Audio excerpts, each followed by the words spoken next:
ও কোনো সুন্দরী নারী না ভাই, এটা মায়াপুরীর জঙ্গল। মিথ্যে, আসলে তুমি চাও না আমাকে একটা সুন্দরী নারী দিতে। আমি তো তোমার সৎ ভাই না? এই নারী, পাখিটার বুকে যেন তীর মেরো না। ঠিক আছে, তোর জন্য আমি ওই সুন্দরী নারীকে ধরে আনছি ভাই, তুই এখানেই থাকবি, কোথাও যাবি না, নইলে মায়াপুরী এসে তোকে তুলে নিয়ে যাবে।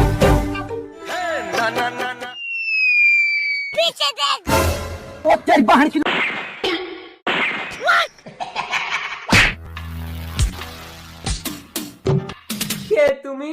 আমি জঙ্গল দস্যু, চল আজ মানুষের মাংস পুড়িয়ে খাবো। ভাই! দাদা! ভাই এই রে তোর সুন্দরী। না দাদা, জঙ্গলেও তোমার সাথে না জানি কি করেছে, ওকে আমি নেব না। তুমি যদি অগ্নি পরীক্ষা দিতে পারো তবেই আমি তোমাকে গ্রহণ করব। অগ্নি পরীক্ষা? আমি এই অগ্নিবাণ নিক্ষেপ করব, তুমি যদি আগুনের মধ্যে দাঁড়িয়ে থাকতে পারো তাহলেই প্রমাণ হবে তুমি সতী।